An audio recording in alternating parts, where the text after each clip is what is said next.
Fam, life really is like a box of chocolates. And like my friend Miles shared in our convo this month, you never know what you're going to get, but it's up to you to make something out of it. Turns out, humor is a good way to do that. Whether it's cartoons, animation. TV, well, youngest prefer watching shows on their cell phones, but I'm a TV baby, so I prefer the box, or stand-up comedy. Humor provides a point of view that helps you relate to the world, even when you're under the weather, like Miles was when we spoke. Still, he brought the funny as he shared the anatomy of a joke, how comedy is the circle of life, and what Urkel and Richard Pryor have in common. Yeah, I know, right? Enjoy Miles' masterclass, fam. After you experience our conversation and his work in progress, you'll be encouraged to find humor in your hardships. You'll be schooled in the craft of joke writing, and you'll think twice the next time you throw your garbage into a dumpster. Hey fam, I'm your host Moniz, and welcome to Works in Progress, Conversations with Storytellers.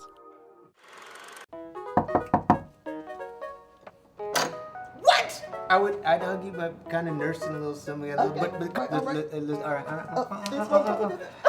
You look amazing. Thank you. This is so one. Thank you for inviting me over. Extra ever actor, Miles Grose. Hey, Miles. Hey, I'm so happy you came. Oh, well, thanks for inviting me. Of This course. is like so nice. You got water set for me. Yes. You know I love water. Do you? Water is delicious. Oh my goodness. It's God's drink. It is the Lord's the Lord beverage. The beverage. Sometimes he'll turn it into wine. Really? When he wants to get Right, loose. when he wants to get A little freaky. a little funky. A little freaky. Yeah, Friday. exactly. Oh my goodness, like it's amazing to see you. How long has it been? Don't get Well, me lying. No, look, I met you Yeah. like 90. Were you in the building when I got there? I feel like 13, I 16? was there. When did you get there? 98. No, I don't think I started shacking with Rael until... No, I think we got... Ooh. Ooh. This is not about me, Miles. Oh, all right. Okay, so we started shacking around that time. It might have been time, right? It was there There was a first. scandal in the building. We knew y'all was shacking. Right? Scandal. We were the scandal. You remember where we lived? That building was bad. Yeah, no. Rael moved in first. Okay. And then I moved in with him. Yeah. So we came around the same time. All right. Yeah, So so that's 98. yeah. That's a long time ago. That's a long time. That's pre-pandemic. And then you was nice enough to have me come down and read. You had a piece, and I read for that. Mm-hmm. I did a reading. And how long ago was that? That was about 6 years ago. Oh, that's long. We gotta do better. Years, like this. I know we gotta do better, Miles. Time goes so fast. fast. In Hollywood, especially, it's like a whole different dimension. I know. Basically. Although, look, I'll say this, and this is not like I'm not bragging. I think this is all right. It's a mini brag. Okay, mini brag. Okay, mini flex. Yeah, I think for us in this business, this is gonna come off horrible, but I'm telling you it's the truth. Because we're so aware that from time to time we'll be on camera, there's this attempt to kind of keep it together. Because I'll go on social media and I'll look at people I went to school with. Oh. And for all of you, I'd be like, you look wonderful. But some of them, I'm like, oh my God, I'm that age? Like, they look like their own parents. And I'm like, are we the same age? And like, yeah, you are. That's how old you are. It's something about being out here. First of all, Miles Grose. Yeah. Author. TV writer. Yeah. Comedian. Aw. You do all the things. Yeah. And we got teaching artists in common too, so we could talk about that too. But you're from New York. I'm from New York. Right. Queens. Queens. Yeah. Okay. Wait a minute. Is that where Coming to America? Did they go to Queens? That's where he went to find his queen in Queens. Oddly, I found my queen in Brooklyn. Okay. Yeah. She's from Brooklyn. Like a vampire in Brooklyn? Is she a vampire? Yeah. Eddie just perusing the boroughs. He was just looking for stuff. Yeah. So you, New York. Yeah. And then tell me how you ended up out here. What's your origin story? I did like I think a lot of people do. You just you go, hey, I'm gonna go to Hollywood. Yeah. I'm gonna be a star. Yeah. And so I came out, and I was out here for 5 years. And I don't know if you know, but I didn't. I was not a star at all. Well, I mean, I figured if you were in the building with us, you weren't a star. Yeah. Look, here's my one. Here's no, I got a lot of stories from that building, but We can talk about share a couple because actor extraordinaire too. Forgot to say that. thank you. Yeah. No, I had the most moral. This is such a moral dilemma. You shouldn't have to have this. Like there was a dumpster. Do you remember the? Yes. And my apartment was right by Right, the dumpster. because you were on the bottom floor Yeah, by the back door where all the action you happened. guys had the penthouse. Yes. You had the top floor with the terrace. Yes. With the little half a terrace. Yes, Yeah, but y'all had it living large. Living I had the dumpster apartment by the laundry room with that one broken washing machine. None of the times I got suck it in and put my clothes in there and it stopped midway through and I'd have all these wet clothes. Yeah. But the dumpster, and people would be in the dumpster. And when they were in the dumpster, they were eye level to look in my apartment. Like they would just be in the dumpster. I'm like, hey. And I remember one time I was running late for an audition. So I have my garbage and I go out the back and I go and I'm getting ready to throw the garbage in the dumpster. Yeah. And then before I throw it, there's a dude in there.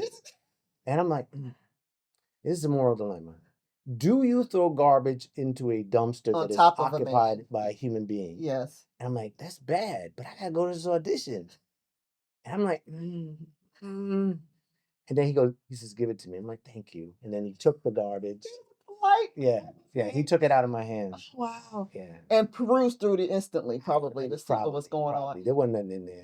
Because by the time it was my garbage, there was nothing left. I picked through it. There ain't nothing in there. But anyway. You ended up in this. That wasn't your first apartment, though, was it? No, it was. That was. Oh my God. You came from New York to that place? Yeah. Bless your heart. That place wasn't that bad, though. Well, no. When we first moved in, it was actually pretty nice because the manager at the time, he was being, purposeful who he let in. Yeah. But then when I think he switched management hands and they were just like, anybody can come in. It became free fall. Then. And they weren't adhering to the occupancy laws. Like, those are studio apartments. Yes, Udios, actually. Udios. Yeah. And it was like a clown car sometimes about the amount of people that would file out of the apartment above me. I actually would take a broom like an old man. Quiet down up there. There would be so much noise up there. Yeah. There's like 8 people living above me in a studio. I don't know. They must have slept standing up in that. Yeah, it was like so many stories in that place. So many stories. So you come from Queens, you land there. I land there. And then you're just trying to get your feet wet as an actor, as a writer. I mean, what was the plan? Actor. I was doing improv and sketch. I was not right away, but I found my way over to Acme Comedy. I went to the Groundlings first, but then I wound up at Acme Comedy Theater, which was good because I networked with a lot of good people over there. And then I got with a great improv sketch group called Hold the Cream with a bunch of wonderfully talented people that I'm still friends with. I'm still friends with the Acme people too. Somebody told me the first thing you got to do in LA is start meeting people. And how do you do that? You just go to these different events or you eat them at Ralph's? What are we doing? A little bit of both. Okay. Right? It's your job. If you come out to LA, it's your job to go to things, to be at things. It's a town of networking. And if you don't like it, it sucks for you because part of show business, part of the business is meeting people. It's meeting long-lasting connections. And it's odd. You can grow up somewhere and a lot of your friends, I think, tend to be people you grew up with. Yeah. But when you get out here, you pick them up. You pick up people along the way. You have call sheets and they come with you and some of those people stay your friends and you work with an ensemble and some of them stay your friends and you just keep accumulating people. I think it's interesting to me, like on the holidays out here, particularly Thanksgiving. That I remember a lot of Thanksgivings hopping from house to house. It was like Friendsgiving. Yeah, because we're all kind of like not homeless. We're orphans. We're kind of like We're gypsies. displaced. Yeah, we're just out here, just Yeah. kind of in the wind. And then Yeah. holidays come along. Like I remember when I first moved out here, holidays were really depressing for me. Because at first I wasn't able to travel back home and I hadn't found those group of people that you're talking about. Yeah. And I was always like, oh, this is so depressing. Did I make the wrong choice? Why am I out here? But then I found Rael and he introduced me to all of his friends and I met people and you start collecting people and you start realizing that there are some folks that become friends. Yeah. They're not just people on a call sheet. They're people that you like, I just want to hang out and get to know you and spend time with you. And that's hard because so many people out here aren't from, well, no, I won't say that. The people who live here are like some of the coolest people ever. People from here. You can always tell. People forget that there are people who were here before. We're like Columbus. We discovered LA. Right. Columbus. We discovered it. There was nobody here when we got here. Right. And they're always the coolest people. They're always the chill people. But then you meet the transplants. Yeah. And sometimes you get some people who are they're trying to do the most, right? Yeah. They're doing too much. They do it too much. And everything's an audition with people. It's kind of hard to find the real folks sometimes. That's why I think there's a theater vibe out here, right? There's a theater scene. Okay. But it'll never be the New York theater scene. Okay, what's the difference? Because most of the people in your audience are in the business. Like it is such a closed community of I'm going to your show, you come to my show, like or it's rarely just the civilians going to theater, where in New York it's civilians. Yeah, you don't have to think that the audience is filled with other actors who are judging you or trying to copy you or hating on you or to steal from you or even admiring you, whatever it is. Yeah.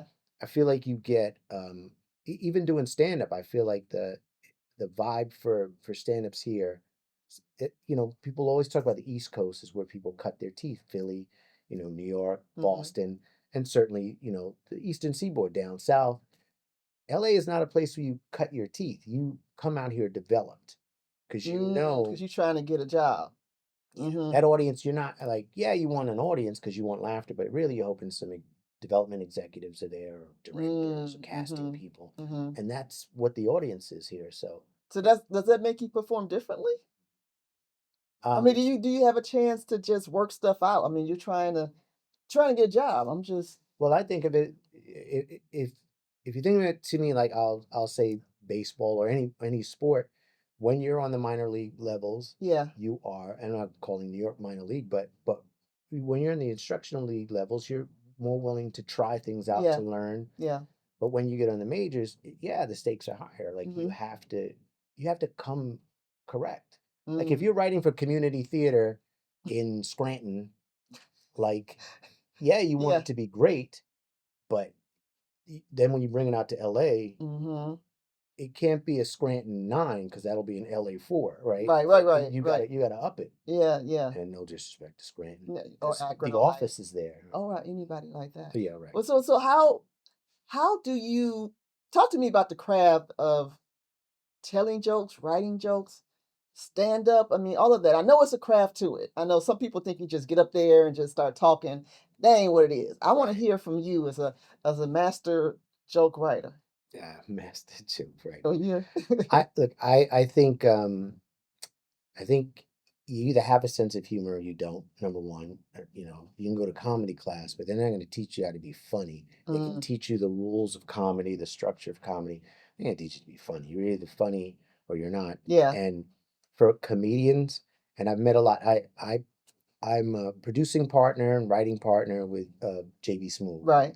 And for years, we've been working together for 20 or so years. I met a lot of comedians, whether they remember me meeting them or not. But I've met, from Dave Chappelle on down, and being funny is important to them. Like it's not just a thing that they do. To me, it's part of who they are. It's how they, they can, question this or respond to this. But I think it's the way they interpret life. I think it's the lens that they view the world through. Okay. But the structure, and I'm talking to you, and you know it, there is a structure to it. Yeah. There's an art, there's a craft. There's an art to it. I mean, and there's some, really basic things, but innately it's timing. you know. Is that something that can be taught or learned, or you just figure it out by trial and error? You have timing or Oh, you you don't. don't? You can try, but we all know we all know our friends who are funny, the ones who can tell jokes and the ones who can't. Mm-hmm. And they're saying the same words, but there's, I always say, Saturday Night Live, Yeah. for years has always made sure to have a musical guest Mm-hmm. because it the music resets the rhythm. They do it twice in the show. It's Okay. because comedy is a musical rhythm. And Okay. they put the music in there, even when the sketches are bad and they're off, put some music on there, get the vibe back, get the flow back, and they go into Weekend Update, which is normally strong for them. They come out, as the show wanes, they put the musical guest on again. Music and comedy are so connected. And I had never thought about it like yeah, that before. yeah. So, I It's mean, a so rhythm. just like with music, that's innate too, Yeah, right? yeah. You Okay. can teach you can teach somebody to play the guitar, play the bass, but if they don't have it, they'll do the notes, but they won't feel the notes. Mm-hmm. You could do a joke, but you got to feel the joke. You Mm-hmm. got to feel, especially, sitting backstage watching somebody like JB, who is very, whether he goes out prepared, he's still in the moment and ready to react to the audience. And to watch him feel the audience and watch a joke change in the moment because he feels the funny. He's not Mm. just saying it. And you watch that, like you watch the development of a young stand-up who's nervously written their 5 minute set and they're doing the jokes and doing the jokes. And sometimes they work and sometimes they don't. But when they get past the material, they find their voice, their persona. And their persona comes with the way they tell their jokes, the rhythm that they use, the lens that they view things through. And that starts to make things funny without even the line being funny. Mm-hmm. Sometimes comedians get jokes without even a funny line Mm-hmm. because Mm-hmm. they have the rhythm and the timing. And you kind of are buying into who they are at that point as well. So how's that manifest for you? Um I I think, well, I'm a consumer of comedy. Yeah. Like I've watched comedy since I was little. Like from, Warner Brothers cartoons, Yeah. Yeah. Yeah. all the way up to anything, I remember fighting. I'm old. So I remember fighting my parents because they wouldn't let me stay up to watch Flip Wilson. So Okay. We're going back to Flip Wilson. that shows you how old I am. Yeah. Yeah. Yeah. Okay. Because he came on at 10. Yeah. Yeah. And finally they started letting me stay up to watch Flip Wilson. But so I understand. I was at the Groundlings and I did the first level. And, the Groundlings is a school. Mm-hmm. So, like anything, you get promoted or you don't get demoted. I don't think you get demoted, but you can stay at a level and have to repeat it. And so I remember doing my first one and I sat with the person who ran it and they're like, I don't know if I should let you move on to the next level. I'm like, why? And they're like, because you never laugh. Like you sit there watching people, and I think you're judging them. Oh. Yeah, you're judging Were them you? like no. I truly have a hard time laughing, but it doesn't mean I don't think something's funny. It's just I'm too busy looking at the structure of it, and I'm also kind of already kind of seeing where it's going. Uh-huh. So to make me laugh, you'd have to surprise me and not do any of the five things I think is going to happen here. Mm-hmm. And even though, and there's nothing wrong with the five things because I think they're all valid. Yeah. I think they're funny, but I'm not going to laugh at them because I already think it. It's only if you're going to do something but So that's, what are those 5 things? no, well, I don't even know what those five Well, things. what is like the structure of a joke? First, you want to join the audience, right? And this is as a teaching artist too. Yes. Right? You want to do something that makes people go, I get that, I know that, I see that, I'm that, I know. Relatable. Relatable. You Mhm. relate to the audience. Yeah. You explore it a little bit, you exaggerate it, and then Mhm. you flip it. Okay. So connect, Uh-huh. explore, exaggerate, flip. So Okay. it's like, I get it. I've done that. Wow, that's a crazy example of it. Oh shit, I didn't see it going there. Like, Wow. and to me, that's the basis of most jokes. You know, there's a surprise at the end. It has to feel familiar. Mm-hmm. And then I say this for the joke teller. Often, I mean, this is more for stand-up than in writing, but I still think in when you're writing stuff out, there's a victim in comedy. A victim. Yeah. There's someone who has to take the hit for most. It goes way back to slapstick. Okay. It goes way back to the first things that make a baby laugh. Uh-huh. Baby, you know, you go, "Ugh," and they So laugh. like Three Stooges comedy. Yeah. Right. It's guttural kind of bass humor. It's Right. fart humor. It's like there's something, somebody embarrassed, somebody hurt, and it's sad as human beings. That we That's need. kind of We our like to see that base. stuff. Yeah. Right? But it's a release. It's a Yeah. release because Yeah. we all, you know, I mean, you know, we're not all saints, but I don't have any examples, but I think if you to look at any joke that you've ever enjoyed or any comedian that you ever enjoyed, you know, Richard Pryor was great at being the victim in his material. Dave Chappelle sometimes will turn it. That's where he's gotten into a lot of Mm-hmm. issues Mm-hmm. in the perception that he's making somebody else or punching down. Right. But normally it's you ever see it? This has happened to me, and there's the punchline Right. coming after that. Right. There has to be a victim in it. I don't know. I feel like I would say using the word victim is pretty tough. Yeah. But it is though. But I get it. There has to be someone who's at the butt of the joke. And most of the time it's the comedian. Right. Like if you're doing it right, you protect the audience by either making up a hypothetical character that's not you or me. Yeah. It is you or me. It's really relatable. Yeah. But we're not going to say it's you or me.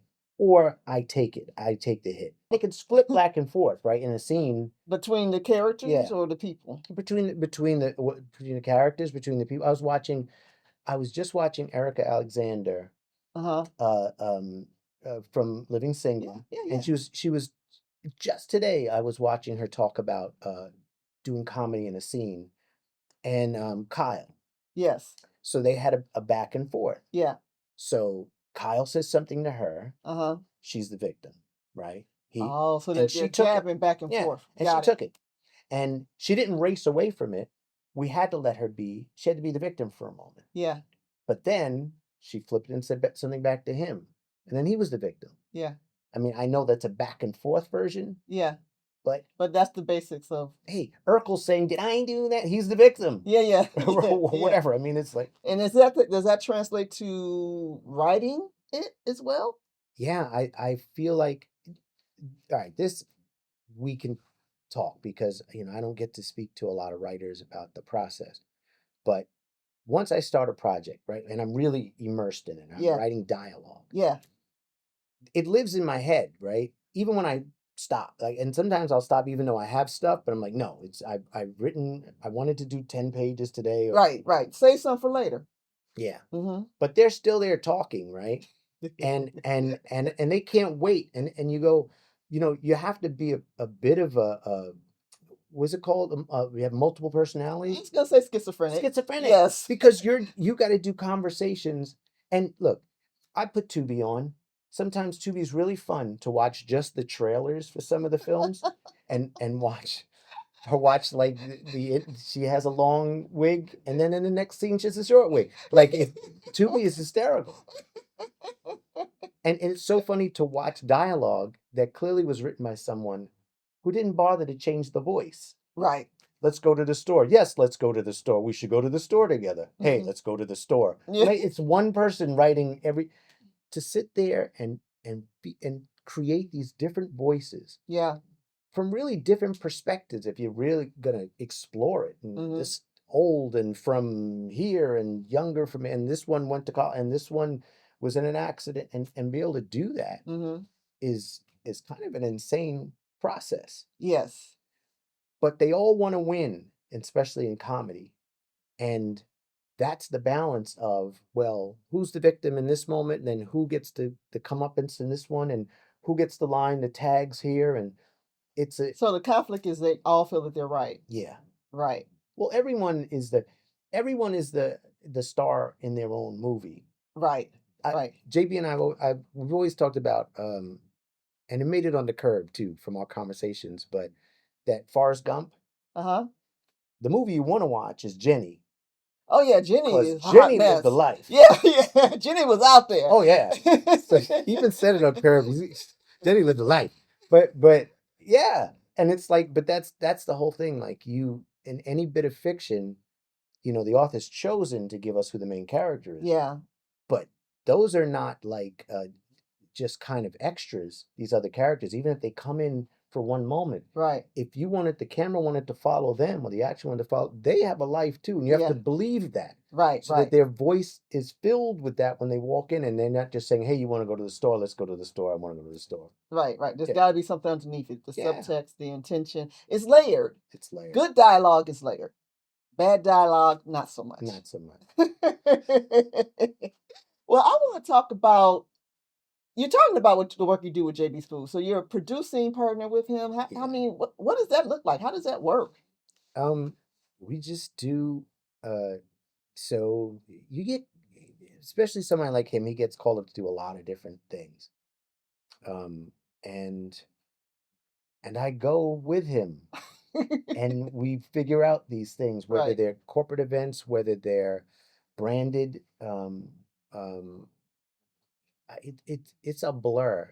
As I was mentioning, we have a show on, at the time we're doing this, it's coming out, but it'll be on Amazon, called Buy It Now, and it's a show similar to Shark Tank. And one of the producers, Jamie Siminoff, who invented the Ring doorbell, and he was on Shark Tank, and they said no, and look what happened. Like, we all have it. They were like, it's going to be tough to educate the public to want to get a doorbell. Now, TikTok, you couldn't have TikTok if you didn't have the Ring doorbell, because all the crazy videos. That's right. But he even that, like, he got called up to host that show, and then I got involved to go down there with him and find a way to tailor the show so that it felt like it was his versus just he. So you have to know his voice. Yeah. Right. So that's sort of like speech writing, but for a comedian. Yeah. In a sense, right? Yeah, I mean, there are definitely times. It's knowing his voice. It's knowing what he's comfortable with. Sometimes I think this is a good explanation of who I am and what I do for him. Okay. If you ever saw the film Ali. Oh, you're the corner man? No, I'm Bundini Brown. Got it. Rumble, young man, rumble. Yes. Whoa, yeah. So I'm sometimes a hype man with him, but beyond that, we like with our production company, we have pitched pilots, we have pitched feature films. Yeah. I've written scripts. We've worked with showrunners to put things together. When he was Caesar for Caesar's Casinos, I was right next to him. I was his consigliere, but also I was helping on the commercials and came up with a concept for one of the commercials and would help with dialogue on the set to make it feel comfortable.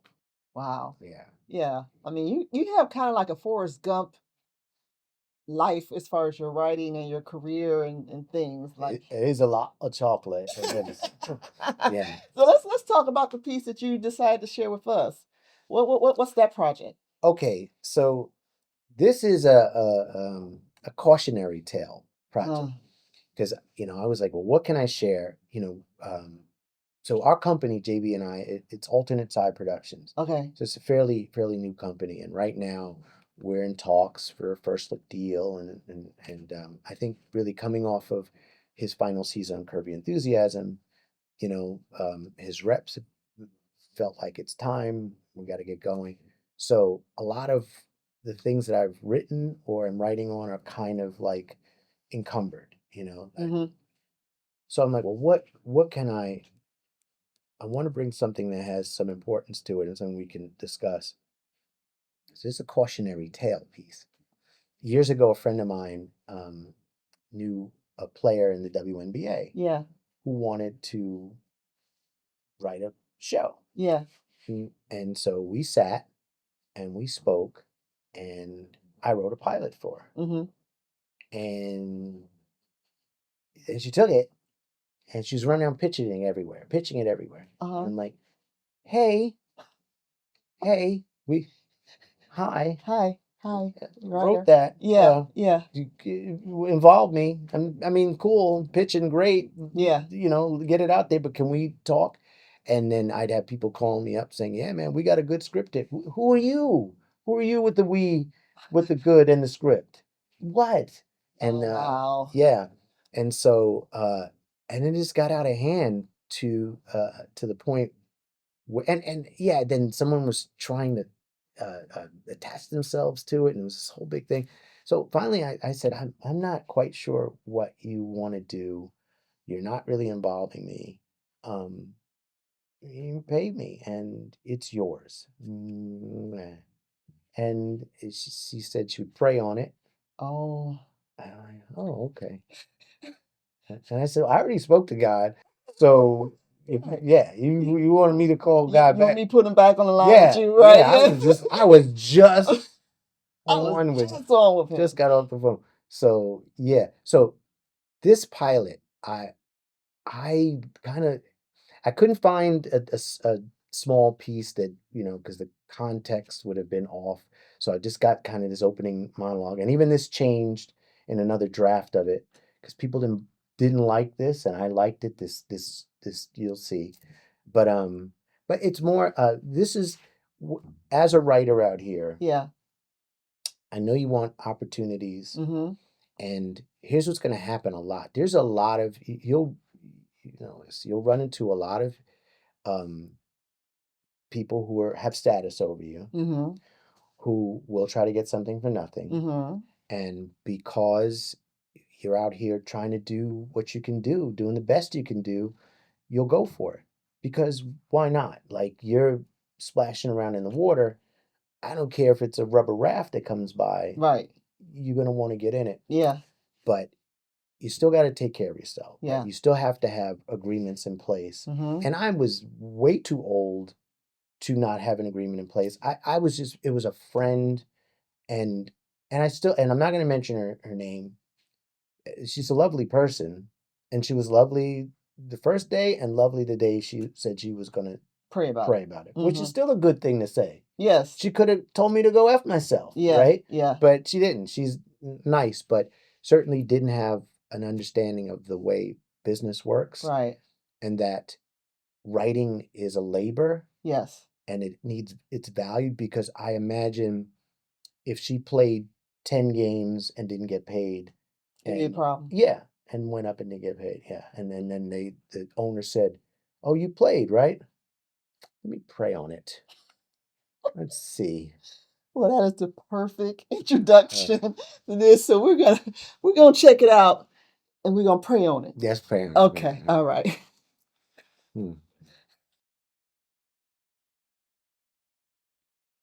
Our POV is from the void of outer space. We begin to hear the voice of our main character, Tanisha Choker. As she speaks, we move toward the Earth in a gentle but brisk fashion. Our view of Earth is at times briefly interrupted by still shots, postcards, and images referenced by Tanisha. Wow. It's really beautiful from up here. Isn't that always the way, though? The further you are from something, the better it seems. Like memories. Ooh, or relationships. Yeah, relationships. See, that's why I delete phone numbers and stop following my exes on all social media platforms. Unless I'm using a fake account. Look, let me ask you something. When you look at this big blue thing down there, what you see? I mean, I know the obvious answer is the world, but for me, if you're asking which would be the polite thing to do since I asked you, for me, I see basketball.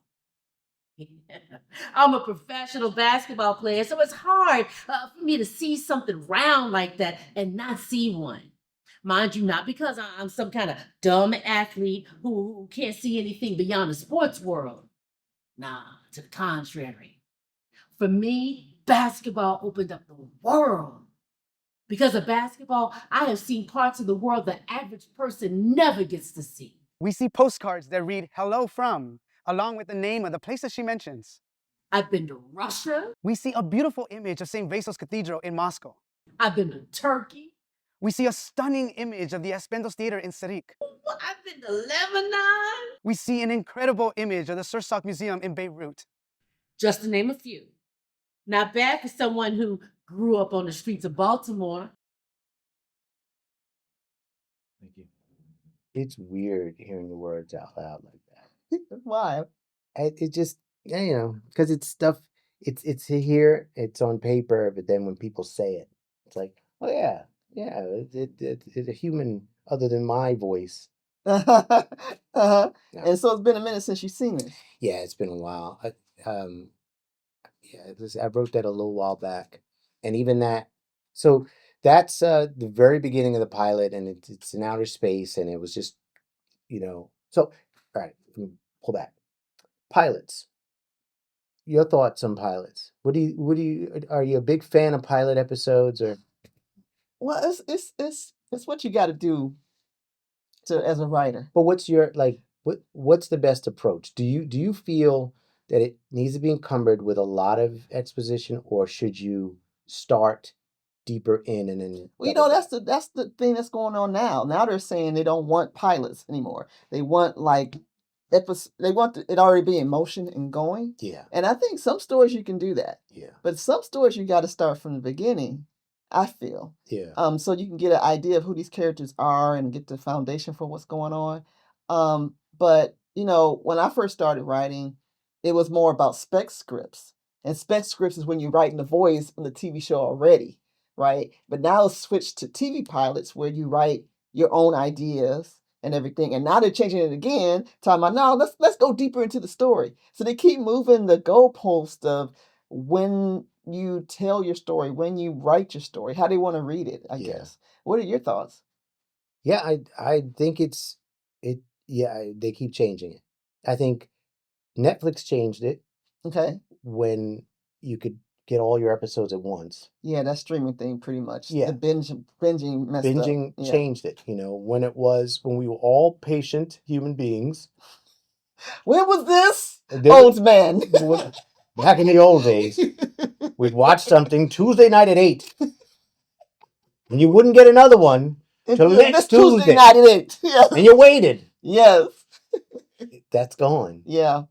But that's okay, because the old storytelling, the situation comedy was all about the situation. Yeah.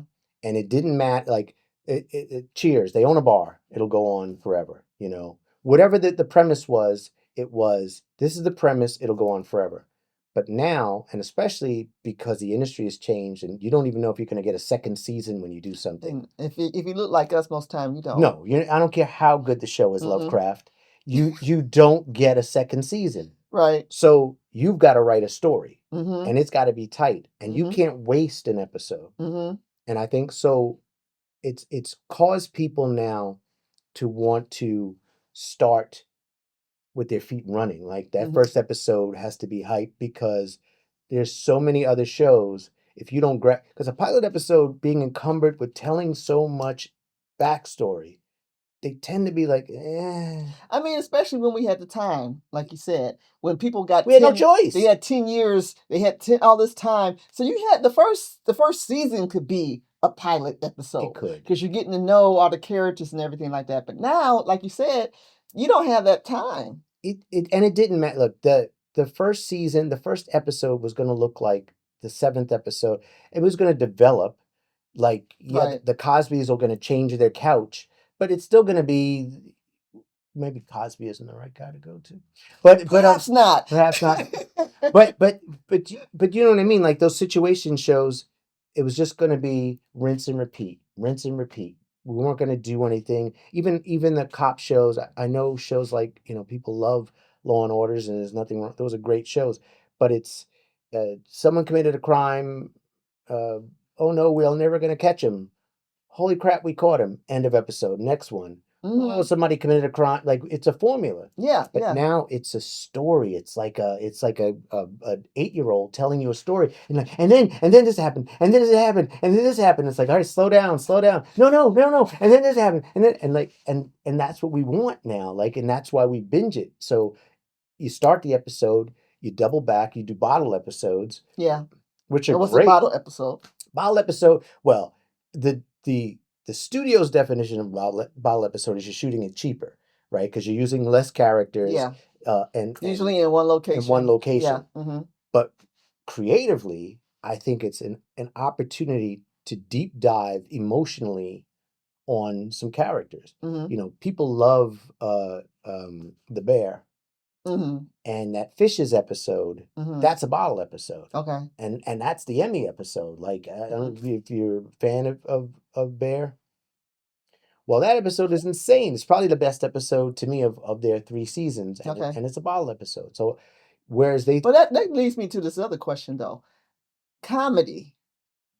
That is viewed as a comedy. Yeah, it's not a comedy. It is not. What's going on with comedy, Miles? Where comedy is not really like you mentioned the Cheers. You mentioned Frasier's and situation comedy. I understand growing up with that, but now comedy today is not comedy. Yeah, it's blurred.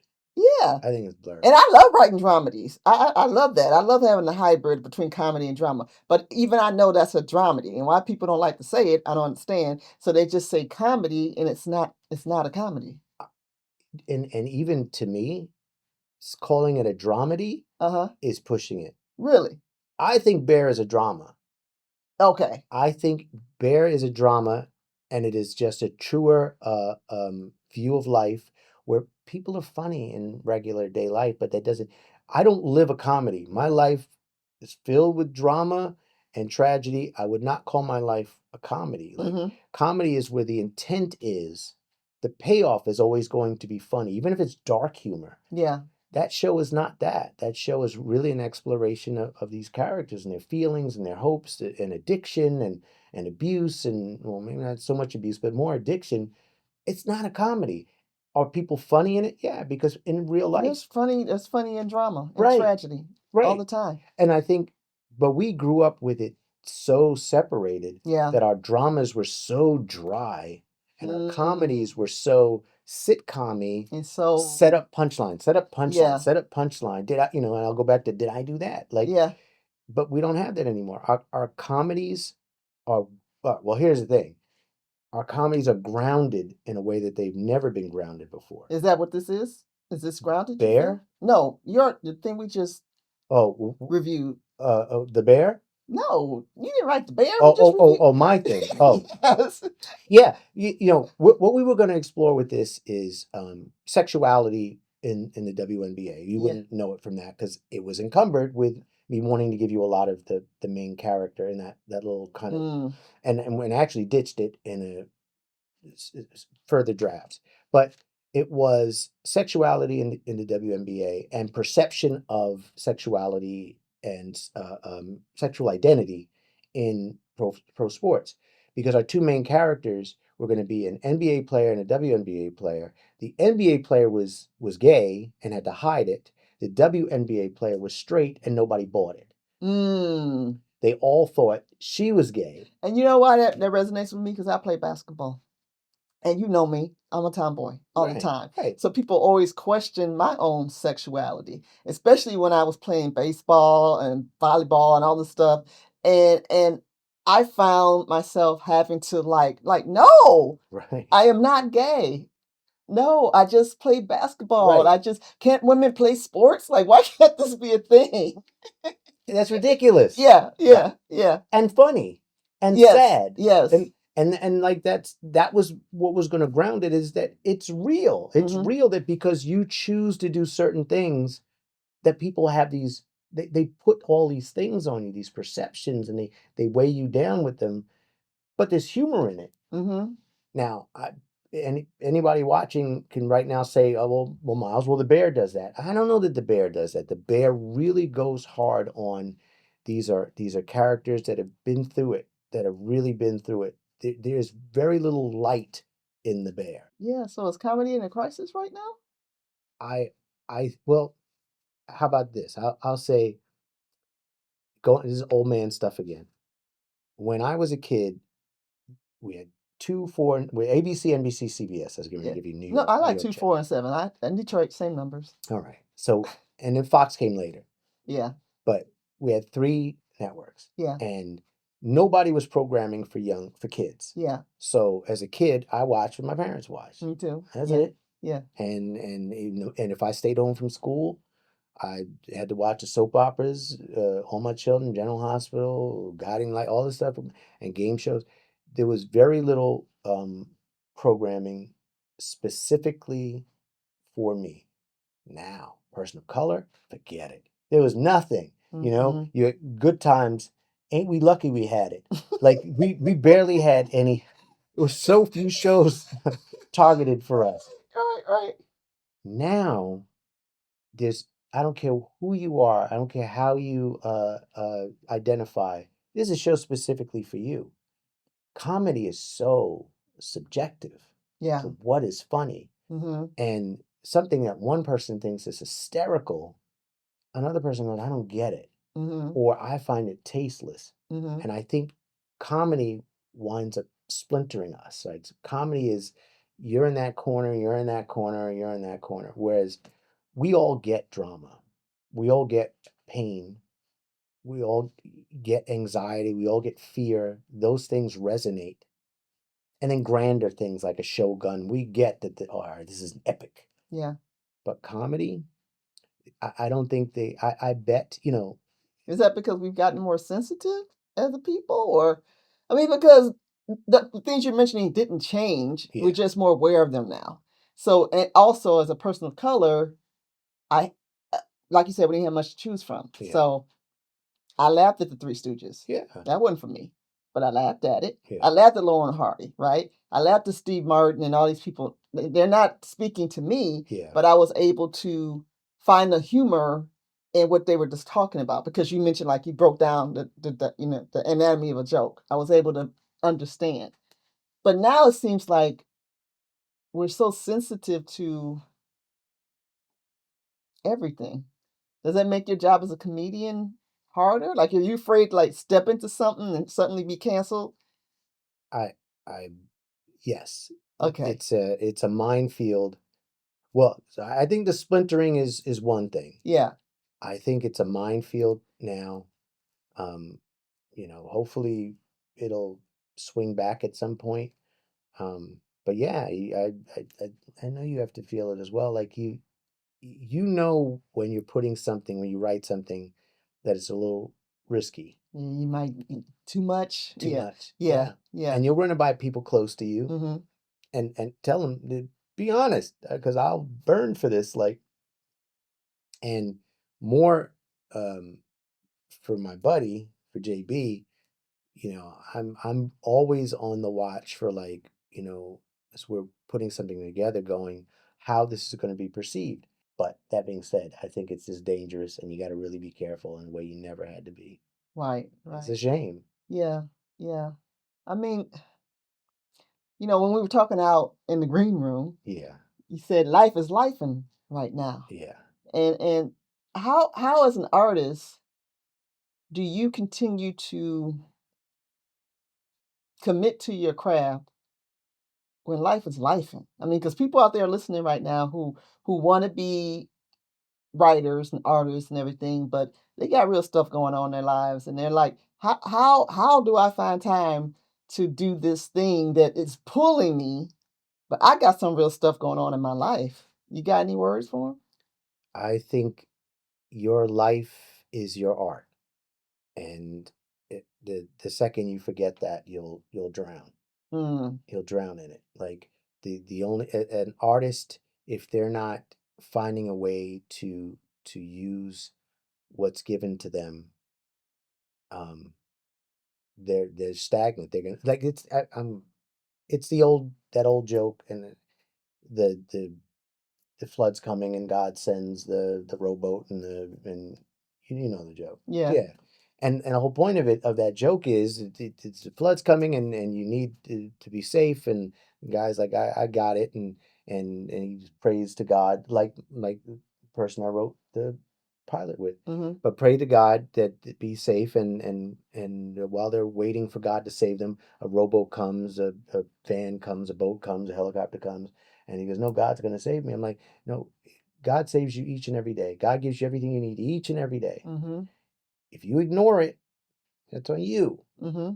If you're an artist, if you're a creator, it's there. Mm-hmm. And as long as you stay open and active in it, the art will flow." And I'll tag on this, back to the teaching artist thing. So I was a teaching artist in schools for about 25 years, working in public schools, and we would do social emotional learning. It was conflict resolution back in the days. It was social emotional learning. And we would do improv and theater games with kids and at-risk youth, and tell them we were going to improv. And they would, at first they would be nervous about improvising. And I'm like, not to be nervous about improvising. Yeah, Yeah. but what am I going to say? I'm like, I don't know. Say what you want to say. Because we all improvise each and every day. Right. There's no right. script for us. There's no script for life. Life is an improv. Yeah. The fact that when people get on stage to improv, or ever in one of those opportunities to improv, they freeze up, is because they're shutting off to what is naturally there, right? The flow of the energy of life. Yeah. Take it in, spit it out. Take Right. it in, spit it out. Right. And yeah, that's it. I will say that as an artist, though, or person creating, at a certain point, a singer can sing their same old songs forever. Uh-huh. They can go tour doing the same old songs forever. Right. But comedians can't do the same old jokes forever. They have to keep updating. They have to keep doing new material, new things. Comedy has to keep evolving. You can't stay stagnant. You can't say the same joke. Mm-mm. So in that, the PC world of why things have evolved, they just do. Yeah. Songs don't have to. Maybe some songs need to go away because they were bad even back then when you listen to the lyrics. But comedy has to evolve. And then my last beat on that is, and if you look at any comedian, Uh-huh. they have a moment in time when they're young, Mm-hmm. when they are plugged in to the zeitgeist of the world. And they're on. They are on. Yeah. They're the right age. Yeah. They're the right voice. They're the right generation to Mm-hmm. speak to the masses. To even, not only are they plugging into the main consumer, Mm-hmm. but even older people get it and younger people get it, because they Mhm. go, I don't know if I agree with them, but that person is good. But then they get older and they're not as relevant anymore. They're still funny. They still have time. Is that because they stopped growing? They just, The this is a timing. natural, Yeah. it's It's a circle of life. Thank you, Simba. It is the natural circle of life. Yeah. Yeah. You comedy, you look at some of those comedians who you loved when you were younger, and they're older now. They're still funny people. Do they know the references anymore? Because once again, comedy is about referencing. If you're not going to be able to reference, you're not going to know what's going on in the world. It's hard to be funny because you're not connecting. The older they get, the less they can connect with an audience. Mm. Doesn't mean they're not funny. They still have the timing and all that stuff. Mm-hmm. And I think that's another problem that comedy has. That as a comedian, as a comedic voice, you have a window to relate to the world. A Mm. window. And after that, you do you, and your people will follow. You know,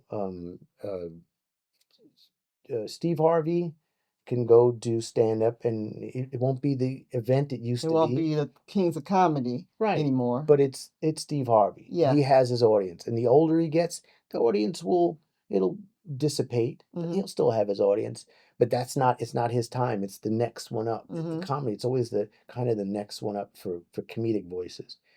I think more in comedy than anything else, because comedy needs to have a real true connection to the state of the Of world, the society. of society. Yeah. Yeah. And if yeah. it's not, that's why the old stuff doesn't work anymore. That's why Delirious Oh, Delirious was plugged into the but it time. didn't really hold up. Play Delirious now, Eddie is canceled. Yeah. Yeah. Yeah. It's all about the timing, It's right? all about the timing. He's still funny. He's evolved. Is Eddie the rock star that he was? He's an icon to me and a legend to me. Yeah. but who would sell out an arena quicker, Eddie or Kevin, or even somebody that's coming behind Kevin. Behind Kevin, the 85 South. Yeah. You know, like, so. Yeah. Yeah. Okay, well, Miles, you know what? What? Masterclass, bro. You gave me a masterclass in comedy, and I know that my listeners and my viewers are like, wow, I never thought about this stuff. I just need to know, what's next for you? What's next for you as far as career, and then what are you working on in progress in your own life? Working with JB, this production company, we have a few things in the works that, you know, trying to get a TV series going, feature film, have some good partnerships on these projects, and, you know, just fingers crossed on doing stuff like that. And that's it. I mean, I'm just hopeful. And did you expect your career to take this turns and pivots, and no, you've done a bunch of pivots and flips and all types of stuff? No, because I like to act. Yeah. I'm not I write, but I prefer to act. I would much prefer. So, but hopefully I will write something that allows me to act in it, and then I'll live happily. I'm already living happily ever after, but it'll be an extra ever after. Well, thank you so much, my friend. Thank you. I really enjoyed this conversation. I just came over for water. Yeah, camera set up. I was like, what? Oh, it was lovely. Me too. Thank goodness I got hair and makeup done before I came in. Well, you know, man. Thank you so much, my friend. Thank you. All right. Bam, I hope you enjoyed our conversation. Thank you so much for supporting Works in Progress. See you next time.